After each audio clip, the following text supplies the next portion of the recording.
এক ব্যক্তি ইসলাম কবুল করার পর লোকটি কাঁদতেছিল। হাদিস শরীফে ঘটনাটি এসেছে। নবী করিম সাল্লাল্লাহু আলাইহি ওয়াসাল্লাম তাকে প্রশ্ন করলেন, তুমি কাঁদছো কেন? লোকটি বলছে, হে নবী, আমি তো মুসলমান হলাম, কিন্তু আমার গুনাহ কি মাফ হয়েছে? আল্লাহর নবী বলেন, তুমি যখন পড়েছো লা ইলাহা ইল্লাল্লাহু মুহাম্মাদুর রাসূলুল্লাহ, এই কালেমা পড়ার সঙ্গে সঙ্গে তোমার জীবনের সকল গুনাহ রাশি আল্লাহ রাব্বুল আলামিন মাফ করে দিয়েছেন। কিন্তু লোকটি কান্না থামছে না। নবীজি প্রশ্ন করলেন, গুনাহ তো মাফ হয়েছে, আমি তোমারে গ্যারান্টি দিলাম, এরপরও কাঁদো কেন? সে বলছে, হে রাসূল, আমি এমন গুনাহ করেছি যা সর্বক্ষণ আমাকে পীড়া দেয়। কি গুনাহ করেছো?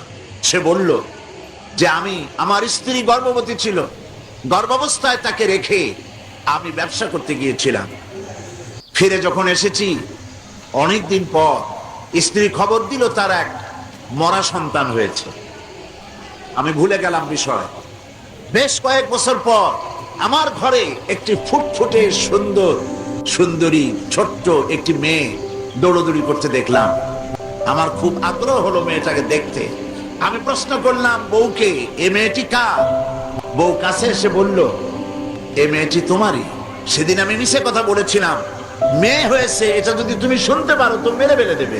সেই ভয়তে আমি বলি নাই। আমি আমার দূর সম্পর্কীয় আত্মীয়র বাড়িতে তাকে প্রতিপালনের ব্যবস্থা করেছি, আর তারপরে একটু বড় হয়েছে পরে নিয়ে আসছি। এখন হয়তো তুমি তাকে দেখে আর মারতে পারবে না, সেই ভরসা করে এনেছি। লোকটি বলল, হে রাসূল, আমি মেয়েটিকে আদর করলাম, স্নেহ করলাম, মমতা করলাম। কয়েকদিন যাওয়ার পর আমার মনের মধ্যে চিন্তা জাগলো, এই মেয়েটা তো শৈশব থেকেই কৈশোরে পদার্পণ করবে, তারপরে যৌবন পাবে, এরপরে তাকে বিয়ে দিতে হবে। আমি সমাজপতি, আমার মেয়ে অন্যের বাড়িতে রান্না করে খাওয়াবে, অন্যের বাড়ির কাপড় চোপড় পরিষ্কার করবে, তাহলে তো আমার সম্মান বাঁচবে না, আমার ইজ্জত বাঁচবে না। আমি তখন সিদ্ধান্ত নিলাম, এই অপমানের চাইতে মেয়েটিকে মেরে ফেলা অনেক ভালো। আমি আমার বউকে বললাম, মেয়েটিকে সাজিয়ে দাও, গুছিয়ে দাও, একটু বেড়ায় আসে। স্ত্রী সরল মনে মেয়েটাকে সাজিয়ে গুছিয়ে দিল। এই মেয়েটিকে নিয়ে আমি চললাম। কিছু দূর দৌড়ে যায় আমার সামনে, আবার পেছনে আমার কাছে আব্বা আব্বা বলে ছুটে আসে, আবার পেছনে পড়ে আবার আব্বা আব্বা করে দৌড়ে এসে আমাকে জড়িয়ে ধরে। এভাবে যেতে যেতে এক নির্জন এলাকায় গিয়ে, এক পাহাড়ি এলাকায় গিয়ে আমার চাদরের ভেতর থেকে মাটি খোঁড়ার যন্ত্র বের করে মাটি খোঁড়া আরম্ভ করলাম। মেয়ে আমার কাছে বসে বলছে, বাবা তুমি এত কষ্ট করছো কেন? সে তো বুঝতে পারতেছে না যে আমি তার জন্য কবর খনন করতেছি।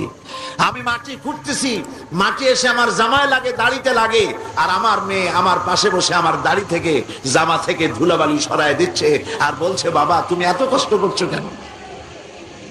গর্তটা যখন খনন করা হয়ে গেল, মেয়েটার হাত পা বাঁধা শুরু করলাম। মেয়ে বুঝতে পেরেছে আমি তাকে মেরে ফেলবো। মেয়ে তখন বলছে, বাবা আমাকে মেরো না, আমি তোমাকে বাবা ডেকে তোমাকে সমাজে নিন্দনীয় করবো না, আমাকে মেরো না। আমি তার কোনো কথা শুনলাম না। হাত পাও বেঁধে সজোরে কুয়ার ভিতরে, গর্তের ভিতরে নিক্ষেপ করলাম। মেয়েটি আমার চিৎকার মেরে বলতেছে, বাবা আমাকে মেরো না, আমি তোমাকে বাবা বলে শরম দিব না। লোকটি বলছে, রাসূল আমার পাষাণ হৃদয় গলল না।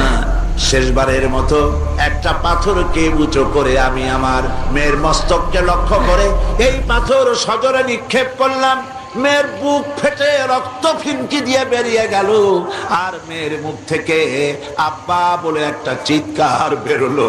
ওই আব্বা চিৎকার এখনো যেন আমার কানে আমি শুনতে পাই। হাদিস শরীফে এসেছে, নবীজি কাহিনী শুনতেছিলেন, আর নবীজির রহমতের নবীর চোখ দিয়া পানি পড়ে দাড়ি ভিজে ভিজে পড়তেছিল।